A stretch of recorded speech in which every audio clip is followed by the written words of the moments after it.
नमस्कार, मैं एसवी सागर TVN 20 news से।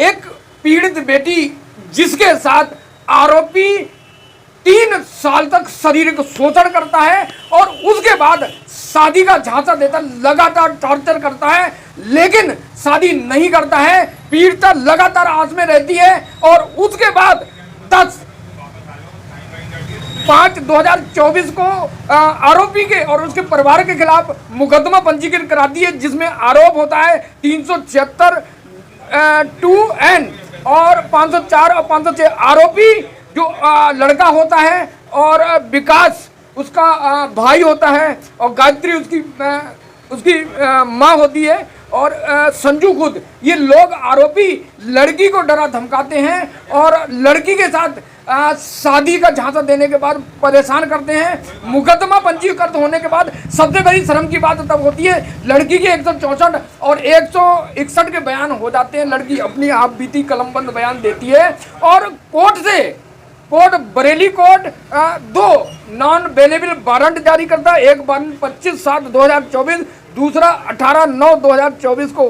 पहला वारंट जो होता है नॉन अवेलेबल 25/7/2024 को, जिसमें दरोगा अनूप सिंह खुद रिसीव करता है, और दूसरा 19 सितंबर 2024 को एसएसपी के द्वारा रिसीव किया जाता है। अब हाईकोर्ट का आदेश आता है लड़की के जो आरोपी है उसको गिरफ्तार करने का, लेकिन पुलिस, बारादरी पुलिस उसको गिरफ्तार नहीं करती है। और अभी एडीजे से मिली पीड़ित, तो पीड़ित को जो एडीजे के स्टाफ ने बताया कि जो लड़की है, लड़की ने उससे शादी कर ली है। अब जानते हैं कि लड़की के बयान पूरे कि इस मामले में लड़की का क्या कहना है। आपने कब मुकदमा दर्ज कराया किन आरोपियों के खिलाफ? 10/5/2024 में।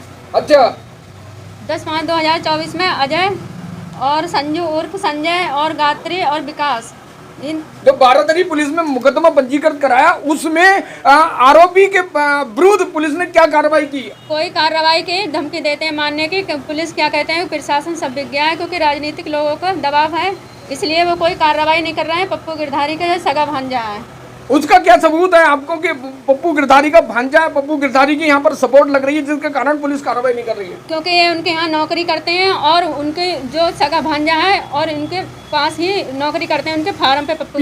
पीड़िता का कहना है जो गिरधारी लाल साहू हैं, उनके साथ उनके संबंध पुलिस और दरोगा उनके घर गए हैं और उनका पक्ष ले रहे हैं आरोपियों का, जिनका फोटो लड़की के पास है, वो दिखाएगी तो मैं आपको दिखाऊंगा दोस्तों। हाँ, तो क्या संबंध है आरोपी के और पप्पू गिरधारी के? वो सगा भांजा लगता है पप्पू गिरधारी। तो ये हाँ भांजा लगता है। हाँ। अजय सगा भांजा लगता है।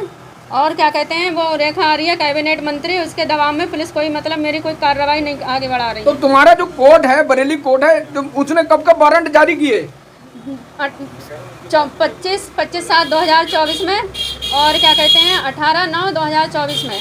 ये 2 वारंट जारी हुए नॉन अवेलेबल दोस्तों। इसके बीच ही जो कोर्ट है उसने अग्रिम जमानत दे दी है आरोपी के बाप को, और सब लोगों को बचाने की पुलिस कोशिश कर रही है। और एसएचओ से बात करने की कोशिश की तो एसएचओ ने बताया कि लड़की लड़का की शादी हो चुकी है। अब लड़की से जानते हैं कि तुम्हारी शादी होगी उससे? नहीं हुई है शादी, अभी शादी नहीं हुई है, क्योंकि ये शादी का झांसा दे के 3 साल से शारीरिक शोषण करता रहा। 3 साल के बाद आकर के मना करता है, मैं शादी नहीं करूँगा। बरेली के बारादरी थाना क्षेत्र की एक पीड़ित बेटी है, जिसके साथ आरोपी पक्ष ने 3 साल तक शारीरिक शोषण किया और शादी नहीं की, शादी का झांसा देता रहा।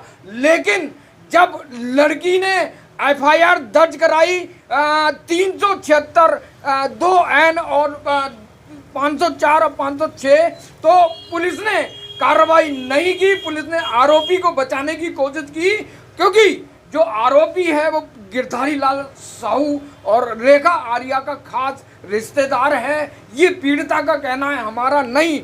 और आरोपी के खिलाफ जो मुकदमा दर्ज हुआ वो 10/5/2024 को आरोपी अजय और विकास, गायत्री और संजू 4 लोगों को पुलिस ने आरोपी बनाया, लेकिन एफआईआर दर्ज में जो कार्रवाई की है उसमें अभी हम एडीजे साहब से मिले थे, ये पीड़ित बिटिया मिली थी, तो एडीजे साहब के जो पीआरओ उन्होंने कहा था कि लड़की लड़का की शादी हो चुकी है, इसलिए 376 हटा दी गई है। और जबकि इससे पहले कोर्ट ने, बरेली कोर्ट ने चारों आरोपी के खिलाफ नॉन बेलेबल वारंट जारी किए हैं। पहला वारंट 25/7/2024 और दूसरा 8/9/2024 को एसएसपी के द्वारा तामील की गया है, जबकि पहला वारंट जो है वो दरोगा अनूप सिंह द्वारा किया गया। अब इसी बीच जो कोर्ट ने लड़के के पिता को अग्रिम जमानत दे दी है और अब लड़की से जानना चाहते हैं कि आपके साथ क्या हुआ, कौन आरोपी था आपके साथ?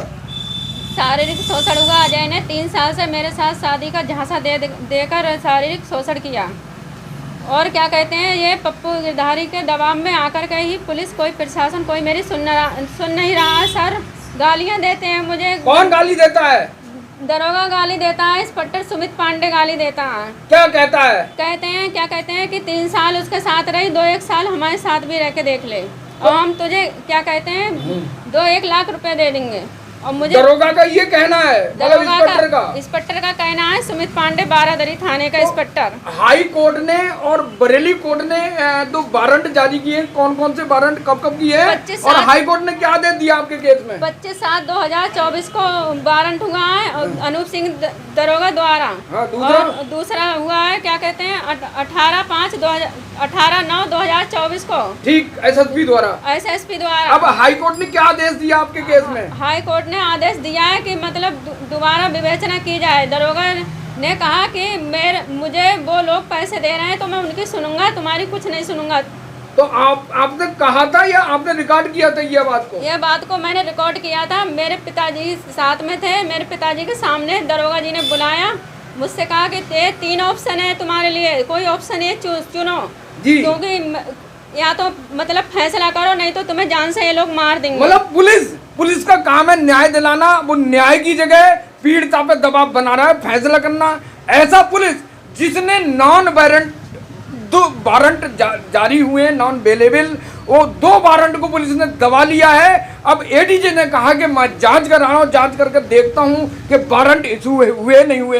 तो अब इस मामले में आप क्या चाहती हैं? योगी आदित्यनाथ से क्या कहना चाहती हैं? मैं ये चाहती हूँ मुझे न्याय मिलना चाहिए, नहीं तो मैं अपनी आत्महत्या कर लूँगी। क्या कहते हैं, मैं 7 महीने हो गए मुझे भागते भागते, प्रशासन भी मेरे कोई नहीं सुन रहा है। पप्पू गिरधारी का सगा भांजा है अजय, और क्या कहते हैं रेखा आर्या कैबिनेट मंत्री, उसी की सपोर्ट में लगे पड़े हैं सब लोग। मुझे कोई न्याय नहीं मिल रहा है। पुलिस के पास जाओ तो गालियां देते हैं, यहाँ मत जाना, गोली मार देंगे, ये तुझे जान से मार देंगे। कौन कहता है गोली मारने को? कौन गाली देता है? इंस्पेक्टर सुमित पांडे बारादरी थाने का और दरोगा अनूप सिंह कहते हैं कि तुम्हें जान से मार देंगे और कुछ नहीं होगा और केस खत्म कर देंगे। कोई केस नहीं है, सब केस झूठा है। लोग धमकियां देते हैं जान से मारने की कि मेरे पप्पू गिरधारी और रेखा आर्या कैबिनेट मंत्री ये हमारे रिश्तेदार हैं, हम उनके रिश्तेदार हैं और हमारा पुलिस प्रशासन कुछ नहीं करेगा, हमें सब बचा लेंगे, हम कितनी भी गुंडागिर्दी करें चाहे देश में, लेकिन हमारे मामा कैबिनेट मंत्री हैं रेखा आर्या, तो हमारा कुछ नहीं कर पाएगी। जहां उत्तर प्रदेश में योगी आदित्यनाथ ने गुंडे माफियाओं की कमर तोड़ दी है, जो लोग गलत काम करते हैं उनका इनकाउंटर कर रही है। अब बिटिया से जानना चाहते हैं कि सीएम योगी की से क्या न्याय की उम्मीद करना चाहोगे? मुझे ये न्याय की उम्मीद है कि मुझे योगी जी मुझे न्याय देने की कृपा करें और इन लोगों को क्या कहते हैं जेल भेजें।